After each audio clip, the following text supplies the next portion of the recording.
বান্ধৱীসকল একাংশ টেট উত্তীৰ্ণ শিক্ষাৰ্থীৰ বাবে আৰু এটা ভাল খবৰ আহিছে।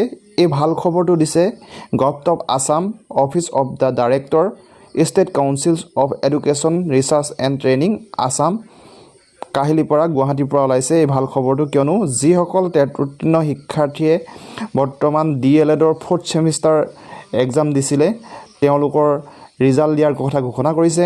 এই ৰিজাল্ট ঘোষণা কৰিব 10 অক্টোবৰ তাৰিখে আৰু তেওঁলোকে 11 অক্টোবৰ তাৰিখে যি SSA অনলাইন প্ৰক্ৰিয়া চলি আছে সেই অনলাইন প্ৰক্ৰিয়াত তেওঁলোকেও আবেদন কৰিব পাৰিব। বিশেষকৈ DLEDৰ 4th ছেমিষ্টাৰ শিক্ষাৰ্থীসকলৰ বাবে অতি ভাল খবৰ।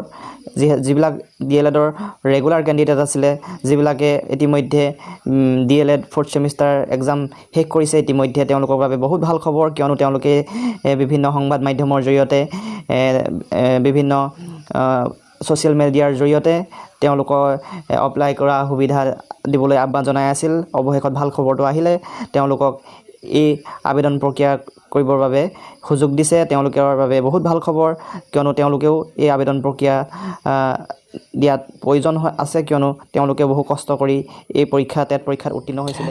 উত্তীৰ্ণ শিক্ষাৰ্থীসকলক অভিনন্দন জনাইছোঁ, যাতে তেওঁলোকেও এই আবেদন প্ৰক্ৰিয়াত আবেদন কৰিব পাৰে আৰু শিক্ষক হিচাপে নিজকে প্ৰতিষ্ঠা কৰিব পাৰে। ধন্যবাদ।